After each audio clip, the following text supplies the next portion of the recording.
प्यारे दोस्तों, total vacancy के यूट्यूब चैनल पर आप सभी का बहुत बहुत स्वागत है।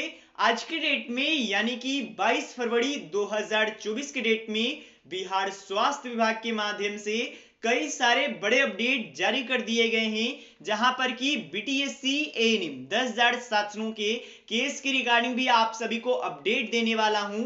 क्या हुआ केस में, साथ ही में नया रिजल्ट बीटीएससी के माध्यम से जारी किया गया है, उसके ऊपर भी आप सभी को बताने वाले हैं। साथ ही में स्वास्थ्य मंत्री ने जो कहा उसे पूरा किया, क्या है वो चीज, वो भी मैं आप लोग को बताऊंगा, तो वीडियो के लास्ट तक बने रहिएगा। साथ में जो भी स्टूडेंट्स इस चैनल पर नए आए हो, अभी तक चैनल को सब्सक्राइब नहीं किया है, चैनल को सब्सक्राइब करके बेल नोटिफिकेशन ऑल सेट कर लीजिएगा। और अब चलिए डायरेक्ट जानकारी के ऊपर चलते हैं। सबसे पहले बात करेंगे बीटीएससी एएनएम 10,000 छात्रों के केस की रिगार्डिंग में कि क्या हुआ केस में। देखिए दोस्तों, अगर आप ई कोर्ट के ऑफिशियली वेबसाइट पे आते हो और यहाँ पर अगर आप केस स्टेटस देखते हो, तो जो नेक्स्ट हियरिंग डेट है उसमें आपको देखने को मिलेगा कि next date is not given, यानी कि अगला कोई भी डेट नहीं दिया गया है। इससे ये बात स्पष्ट हो गया है कि अब आपको आगे सुनवाई देखने को नहीं मिलेगा। अब जो भी बीटीएससी के वकील साहब ने बोले थे और साथ ही में जो एएनएम के वकील साहब जी ने यहाँ पर बोले हैं, दोनों का बात जज साहब सुन चुके हैं। अब जो भी डिसीजन लेना होगा अब जज साहब इंडिपेंडेंटली ले पाएंगे, ये बात एकदम समझ लीजिए। अब दोनों के साइड से यहाँ पर जो भी बातें रखना था वो बातें को रख दिया गया है, जो भी फाइल्स को जमा करना था वो फाइल्स को जमा कर दिया गया है। और जो मुझे जानकारी आ रहा है उसके अनुसार एक सप्ताह के अंतर में आप सभी को इसका जो भी डिसीजन है वो आपको देखने को मिल जाएगा। बहुत सारे लोगों का ये कहना है कि ज्यादातर चांस एएनएम का है। देखिए, चांस तो मैं भी बता रहा हूं थोड़ा बहुत ज्यादा एएनएम का जरूर है, लेकिन जब तक ऑफिशियली नोटिस, जी हाँ दोस्तों, ऑफिशियली नोटिस नहीं आ जाता है तब तक कहना कुछ भी संभव नहीं है। जैसे ही पटना हाईकोर्ट के माध्यम से ऑफिशियली स्टेटमेंट आ जाता है मैं आप सभी को जानकारी दे दूंगा दोस्तों।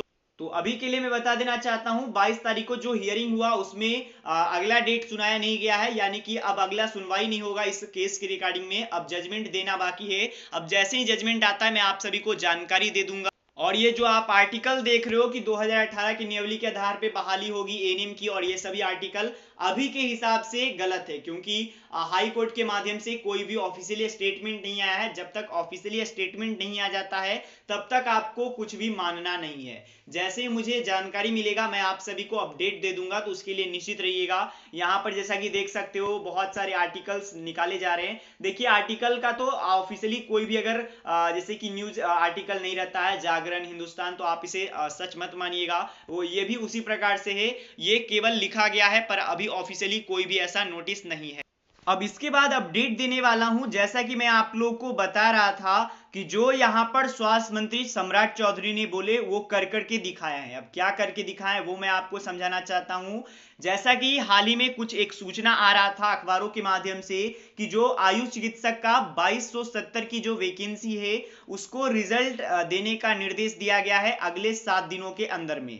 और वही हुआ, कुछ ही दिनों के अंतराल में ही अगर आप बीटीएससी के ऑफिशियली साइट पर आते हो तो आपको यहाँ पर रिजल्ट्स देखने को मिल जाएंगे। यहाँ पर सभी प्रकार के मेडिकल ऑफिसर के लिए रिजल्ट्स आयुष के लिए जारी कर दिए गए हैं, जो कि यहाँ पर देख सकते हो। यहाँ पर क्लिक कीजिएगा तो आप लोग का रिजल्ट डाउनलोड हो जाएगा और कुछ इस प्रकार से ओपन हो जाएगा।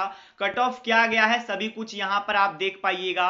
यहाँ पर जो मुझे जानकारी मिला है उसके अनुसार जो 3270 था उनमें से करीबन 2900 कुछ पदों पर यहाँ पर रिजल्ट आया है। और जैसे कि दिव्यांग हो गए और भी कुछ सीटें यहाँ पर रिजर्व थे एसटी के लिए, तो उन सभी में उतने लोग फिलअप नहीं कर पाए थे जितने लोगों की वैकेंसी थी। इसी कारण से उन सभी का सीट अभी के समय के लिए खाली रखा गया है। तो ये अपडेट मैं आप सभी को बता देना चाहता हूं। होम्योपैथिक, आपका आयुर्वेदिक, सभी का यहाँ पर रिजल्ट आप सभी का पब्लिक कर दिया गया है। तो जो भी स्टूडेंट्स विज्ञापन संख्या 4/2020, 5/2020, 6/2020, 7/2020 और 8/2020 और 9/2020 के लिए वेट कर रहे थे आयुष के लिए, तो आप सभी का रिजल्ट आउट हो चुका है। इसके बाद अपडेट देने वाला हूं जीएनएम के छात्रों को लेकर के। तो एक बहुत ही इंपॉर्टेंट जानकारी मुझे आ रही है। जीएनएम के यानी कि जो ग्रेड ए स्टाफ नर्स की वैकेंसी को लेकर के मांग कर रहे हैं, बहाली को लेकर के मांग कर रहे हैं, वो सभी 25 फरवरी, जी हाँ दोस्तों, 25 फरवरी को रविवार को सम्राट चौधरी से मिलने के लिए बीजेपी कार्यालय जा रहे हैं। अब जैसे इसकी रिगार्डिंग में मुझे कोई जानकारी आती है कि क्या यहाँ पर कार्यालय में बात होता है, क्योंकि आपको मैं बताना चाहता हूँ हाल ही में कई सारे स्टूडेंट्स यहाँ पर गए थे जो कि हमारे सम्राट चौधरी स्वास्थ्य मंत्री से मिलने के लिए। तो वहां पर अच्छी न्यूज ये आई कि वहां पर सम्राट चौधरी ने बताई है कि बहाली आप लोग का जल्द आ रहा है। अब उसको लेकर के हो सकता है बहाली को लेकर के फिर से बुलाया गया है। इसी कारण से जीएनएम जो भी भाई बहने हैं वो सभी यहाँ पर 25 तारीख को जाने वाले हैं। तो जो भी स्टूडेंट्स और जाना चाहते हैं आप लोग जा सकते हो, जो यहाँ पर मैसेज के रूप में बताया गया है। अब जैसे ही अपडेट आता है मैं आप सभी को बता दूंगा। तो बाकी आज के डेट में यही कुछ अपडेट्स निकल कर आ रहे थे। एक और अपडेट जो कि एएनएम के लिए मैं बता देना चाहता हूं, बहाली को लेकर के जो भी वेट कर रहे हैं उन सभी स्टूडेंट्स के लिए, नई वैकेंसी के लिए। तो देखिए यहां पर अपडेट दिया गया है। कल के डेट में आशा और आशा फैसिलिटेटर द्वारा संघ द्वारा प्रदर्शन किया गया, धरना दिया गया, जहां पर कि इनका कई सारा मांग था कि हमारा 26,000 वेतन यहां पर किया जाए, मानदेय वेतन, क्योंकि उनका मानदेय वेतन बहुत ही कम है। साथ में जो एएनएम बहनें थी वो भी यहाँ पर जो नई रिक्तियां होती है, नई बहाली को लेकर के मांग की हैं, धरना प्रदर्शन दिए हैं। तो अगर कोई भी अपडेट आता है बहाली को लेकर के और कोई भी मुझे जानकारी मिलती है तो मैं आप सभी को बता दूंगा। तो अभी के लिए यही कुछ अपडेट्स निकल कर आ रहे थे। अगर आपको जानकारी पसंद आया हो चैनल को सब्सक्राइब करना भूलिएगा। मिलते दोस्तों कोई इशू में, तब तक के लिए गुड बाय, जय हिंद, जय भारत, वंदे मातरम, थैंक यू।